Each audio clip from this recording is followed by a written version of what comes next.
This is the Rumor Report with Angela Yee on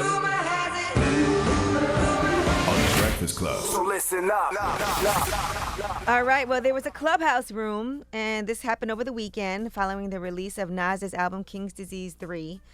And apparently 21 Savage said some things that struck a chord with people. They were talking about Nas being one of the greatest rappers of all time, and here's what 21 Savage had to say. No, I don't feel like he's relevant. I just feel like none of them are relevant. Man, he's not relevant. He just has a loyal ass fan base. Thank you. He just has a loyal fan base that and he still make good ass music. But They don't like, have a core fan base, bro? What? All right. Well, Nas's brother, Jungle, has already responded and said 21 Savage is trash.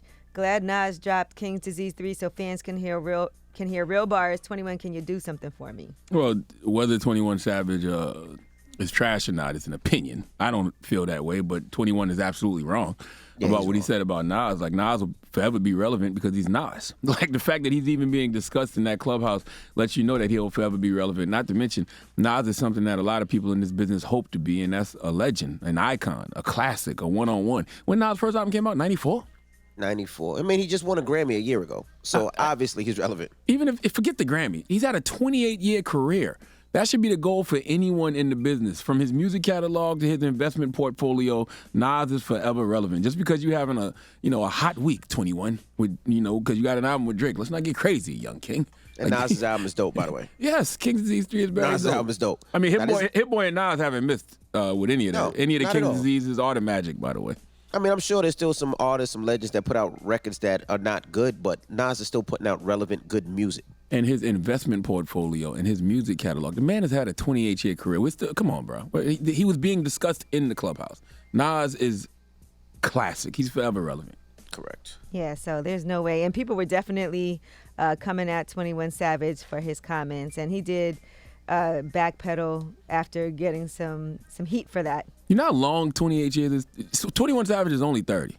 So Nas's music career from 1994 to now has been almost as old as 21 Savage. Yeah, and I was looking at some of the comments for people who had some things to say about that. And it was interesting. But he said, I would never disrespect Nas or any legend who paved the way for me. Y'all be trying to take stuff and run with it. And I mean, he technically still said Nas was relevant because he said he has a loyal following and he makes good-ass music. What else do you want? 28 years in. But also check Nas's investment portfolio. Through the roof. Please. All right. Just go take a peek at it. All right, now let's talk about the American Music Awards. Lil Baby, Glorilla, and Ari Lennox will all be performing. That's going to be at the Microsoft Theater in Los Angeles. And so that should be interesting to watch. And other news with that, Megan Thee Stallion has gotten a restraining order against her label over the American Music Awards. She had to file legal documents to get that against 1501 Certified Entertainment and her distributor 300 Entertainment. She says that 1501 made threatening and retaliatory moves to block her from using her own music in connection with the AMAs, which will be handed out this coming Sunday. So the problem is, and right now the judge did give her that restraining order because they wouldn't have had a court date until next Tuesday, 2 days after the AMAs would have aired. So they're going to air on Sunday, November 20th. So they had to give her that in order for her to be able to perform. We don't know what was really going on behind the scenes, but I guess, it's a timely thing. Boy, November coming and going faster than October, ain't it? Yep. Yeah. Damn. Thanksgiving's next week. October came and went. November, I'm going to beat their record.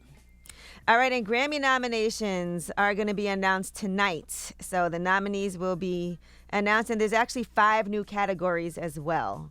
So that's going to include Songwriter of the Year to honor music's best composer and a special Song for Social Change award.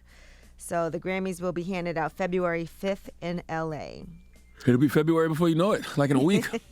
Everything is coming up before you know it. All right. And Jay Leno is speaking out after he suffered serious burns from a gasoline car fire. I saw that happen. He told Page 6 yesterday afternoon, I got some serious burns from a gasoline fire. I am okay. Just need a week or 2 to get back on my feet. TMZ reported that he's an avid car collector. I'm sure you know that, Envy.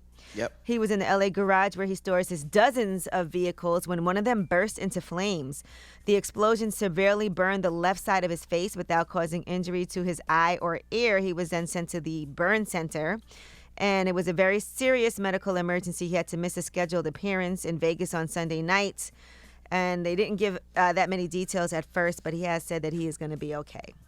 Yeah, it was one of those older cars. It was, I think the car was like 110 years old. It had a fuel problem, and he, I guess, went to check it, and the fuel shot on his face. Cars ran off gas 110 years ago? I guess so. They had cars 110 years ago? Yeah, it's one of them old cars. Jesus.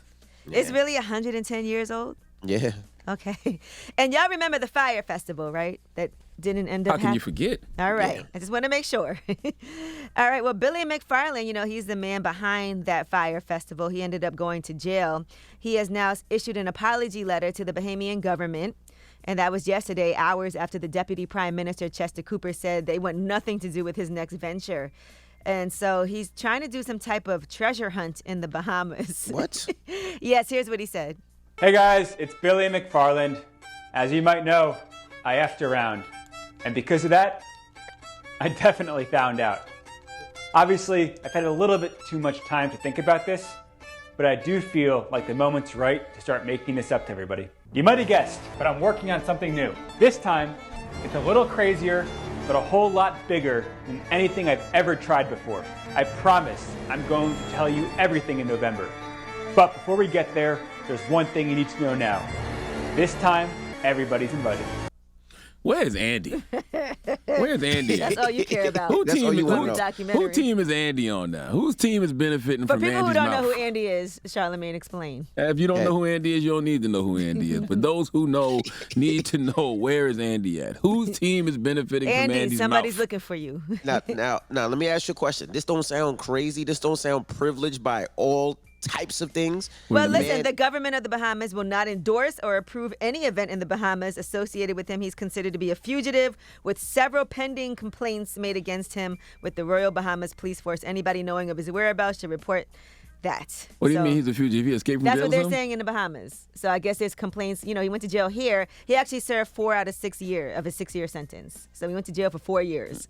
And he pleaded guilty to 2 counts of wire fraud over that event. But this is according to the Deputy Prime Minister in the Bahamas, the Minister of Tourism. They're like, if you try to come here, you are a fugitive here in the Bahamas. You're going to go to jail. Oh, so there's warrants for him in the Bahamas? Yes, must be. there's still complaints against him Got there. you. So he got to stay out. Well, we got to send Andy in there. Send Andy in there. Shut Andy up, might man. clean that whole thing up for him. He might clean it all up for him. Andy might go have a meeting with the Prime Minister. Prime Minister might come out with a Shut smile up, on his man. face. Okay, ready to grant access to the whole team. All right, well, that is your rumor report. Where is Andy? I wonder. Where is Andy? Nobody's All done right. an update on Andy. Where is Andy now? That's a good question. All right, when we come back, we got front page news. What we talking about? All right, well, let's talk about, now this was so hard to watch, and this actually made the rounds and went viral. But we'll talk about a man who was beaten, a 41-year-old black man. He was beaten while in custody at the Camden County, Georgia Detention Center. This happened in September. Jarrett Hobbs, and we'll talk about this case. All right, we'll get into that next. It's the Breakfast